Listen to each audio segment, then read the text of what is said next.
Hello students, this video is for class 7th science. In this video I am going to solve the exercise of chapter 14, which is winds, storms and cyclones.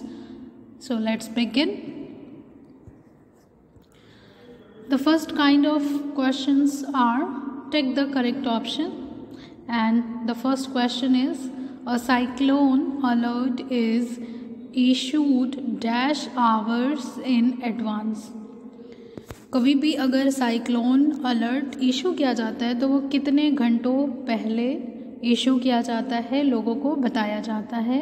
So the options are 24 hours, 78 hours, 12 hours and 36 hours. तो cyclone की जो advance information होती है वो 24 hours advance में दी जाती है. So this is the correct option, 24 hours. Now see the next question. Which region gets the maximum heat of the sun? Actually यहाँ पर आपसे अर्थ के कॉन्टेक्स्ट में पूछा जा रहा है कि अर्थ का कौन सा रीजन है, पार्ट है जहाँ पर सन की मैक्सिमम हीट फॉल करती है. Poles, equator, none of these, both of these. So you know very well that due to the tilt of the earth, our equator obtains maximum heat of the sun over the year. Okay, so you can see in this diagram this region is the equator, and the sun rays falls over it maximum all over the year. Okay, and due to the tilt of the earth, the polar region gets least amount of sun rays. Now the question number 3 is storms that form suddenly on land are called. ज़मीन पर जो storms होते हैं और वो अचानक से बन जाते हैं सडनली, उन स्टॉर्म्स को हम क्या बोलते हैं? Your options are tornado, cyclone, hurricane, willy willies. So I will encourage you to pause the video and try to find out the answer. So I hope you got the answer that the storms that are form instantly on the land, they are called tornado. Okay, so the right answer is tornado. Tornado is like this. They are this violent wind in the form of spiraling funnel. Now the next question is question number 4. 4 schematic diagrams are shown in figure to depict the direction of sea breeze. Which of them give the correct direction? In diagrams में आपको sea breeze के बारे में बताया हुआ है, तो आपको बताना है कि कौन सा ऐसा इसमें से डायग्राम है जो सी ब्रीज को सही से डिपिक्ट करता है, एक्सप्रेस करता है. So you know that sea breeze is the wind, gentle wind that blows from sea to land during the afternoon. So this diagram is depicting the right way of sea breeze. Here you can see during the afternoon over the land the air pressure becomes low, and over the sea the air pressure becomes high.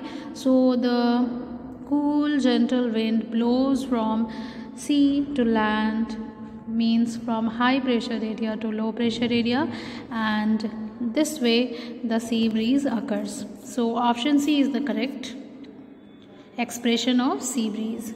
Now the next question is question number 5. Which of the following places is most likely to be affected by a cyclone? इसमें से कौन सा ऐसा place है, जगह है जहाँ पर साइक्लोन आने की पॉसिबिलिटी जो है वो ज़्यादा होती है और वो साइक्लोन से ज़्यादा अफेक्ट होता है? Mumbai, Puri, Goa, Porbandar. So the place Puri, which is located in Andhra Pradesh, it is the place which is most likely affected by the cyclones. यहाँ पर क्योंकि ये ऐसे एरिया में होता है, it is just beside the sea, tropical sea, और वहाँ पर साइक्लोन आने की जो पॉसिबिलिटीज़ है वो ज़्यादा होती है। यहाँ पर आप देख सकते हैं, this is the Puri, this place. Okay, now question number 6, high speed winds are called. High speed winds को हम क्या बोलते हैं? It is called storm. ठीक है, जब बहुत तेज़ स्पीड में हवाएं चलने लगती हैं तो हम उसको स्टॉर्म बोलते हैं, तूफ़ान बोलते हैं। और उसमें उन हवाओं में बहुत ज़्यादा फोर्स होता है और इससे डिस्ट्रक्शंस कॉज होता है। एक तरीके से ये नेचुरल कैलेमिटी यानी कि डिज़ास्टर होता है। Now the next question is question number 7. A fire alarm usually detects smoke in case of fire. Where should such an alarm be placed in a room?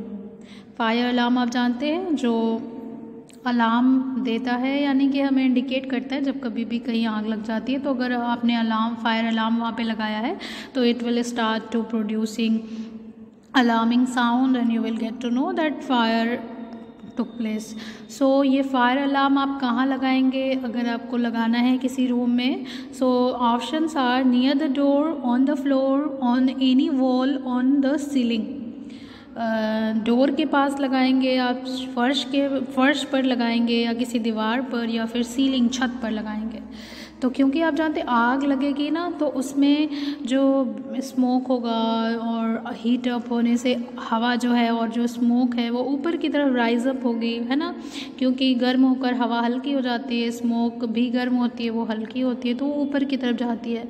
तो जब ऊपर जाएगी तो इट विल, अगर फायर अलार्म ऊपर की तरफ होगा तो वो आसानी से फायर को डिटेक्ट कर लेगा। Okay, so we place the fire alarm on the ceiling.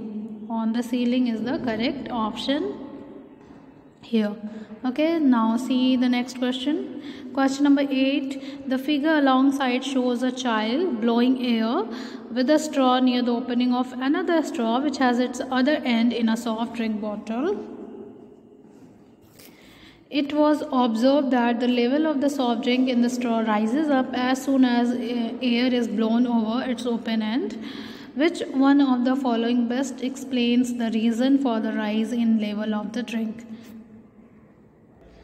So this boy is blowing air with a straw which is placed over another straw and that straw is in the bottle of the drink.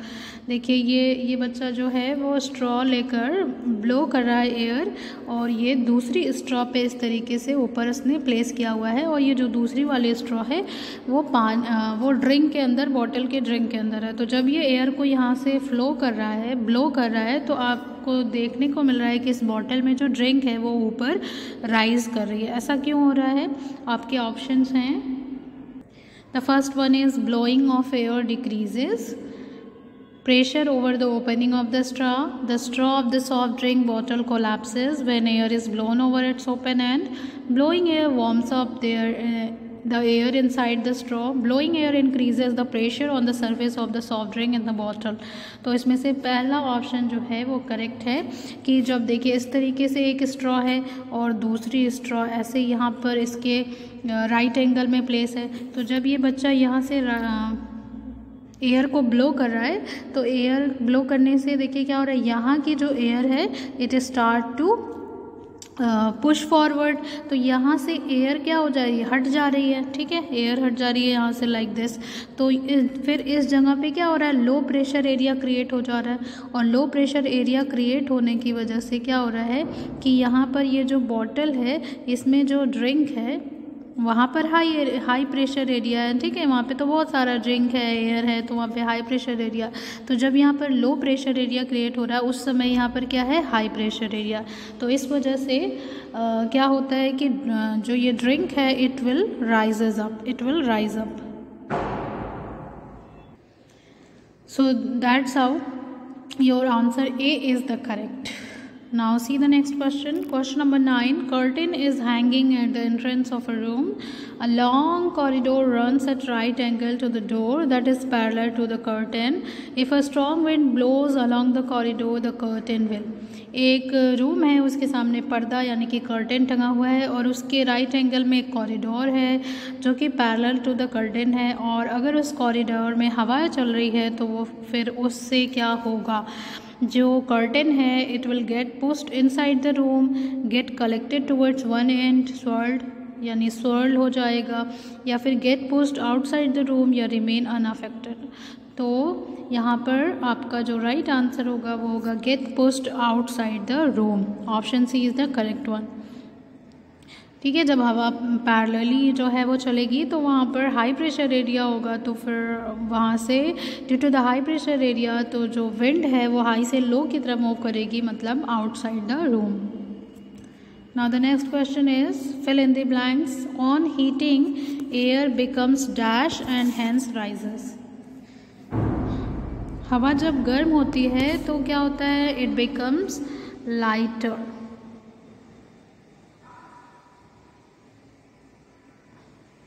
Okay, it becomes lighter and hence rises.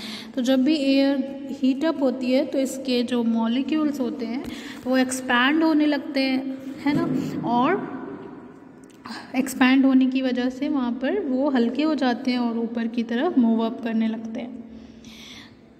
Statement 2 is places near the dash are warm as they get the maximum heat from the sun. Earth के context में बताना है कि अर्थ पे कौन सा ऐसा place है जहाँ पर मैक्सिमम हीट मिलता है सन से और वो एरिया वार्म होता है। तो आपको पता है, अभी हमने डिस्कस किया था, it is equator. Okay, it is equator. Now the statement 3 is dash is a storm that looks like a twisting funnel of air. तो twisting funnel of air के जैसा जो storm आपको दिखाई देता है उसको हम क्या बोलते हैं, tornado. It is called tornado.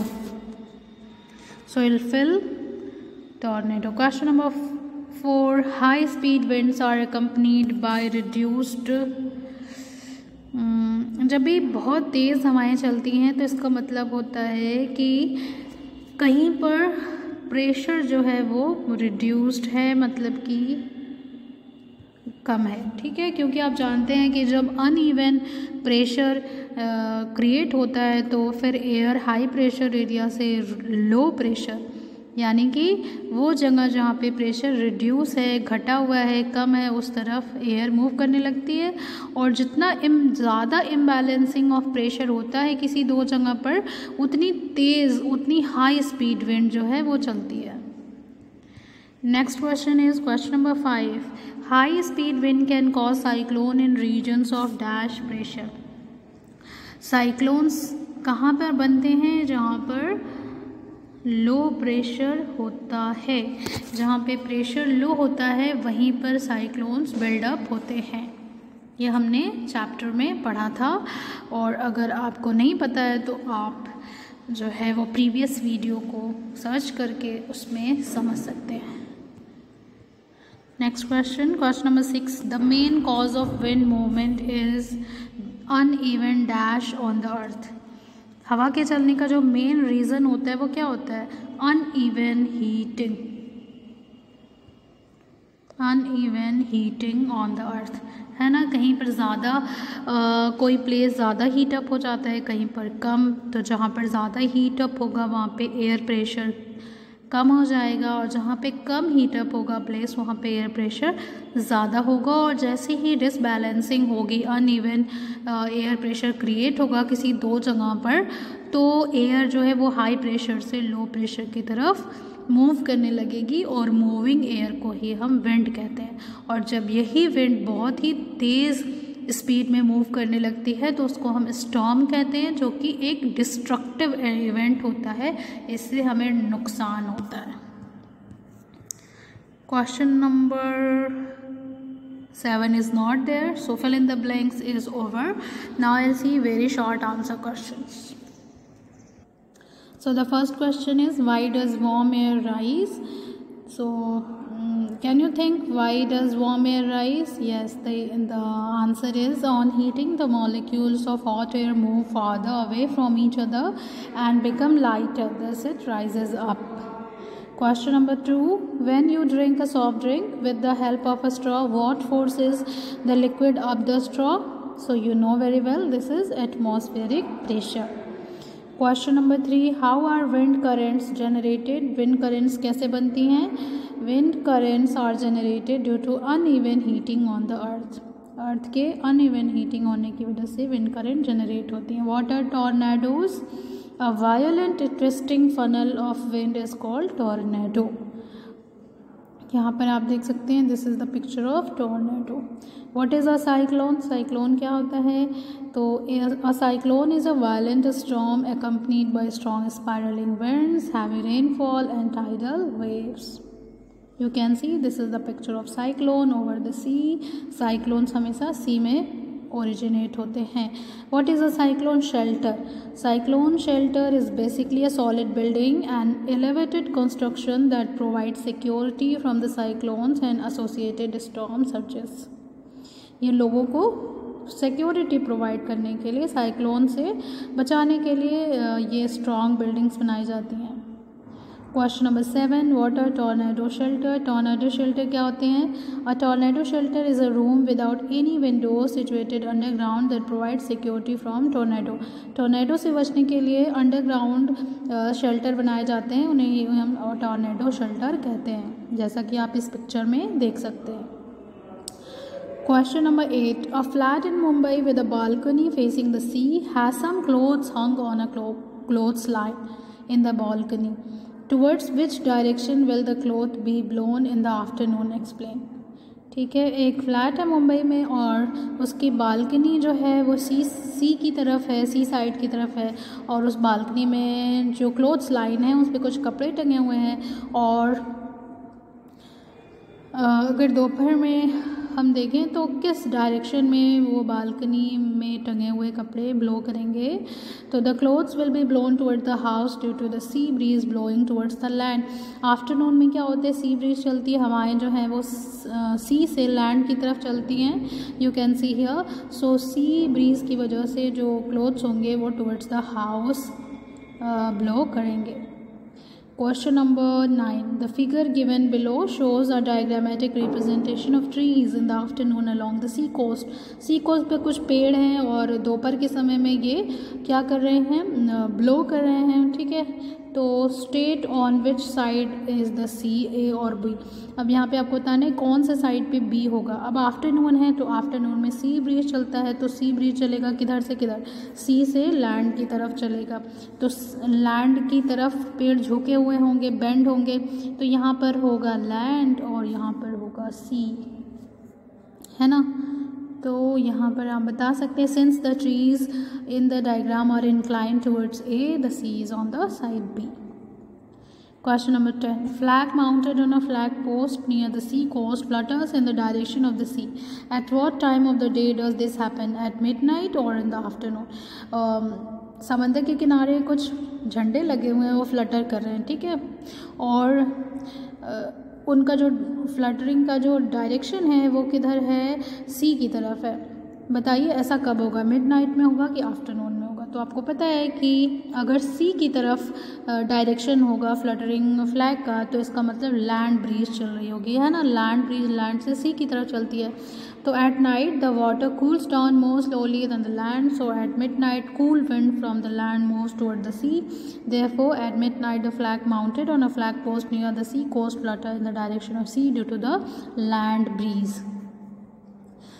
So this was the last question of this video. In the next video we will solve some other questions of this chapter. Till then, thank you. Keep studying, keep smiling.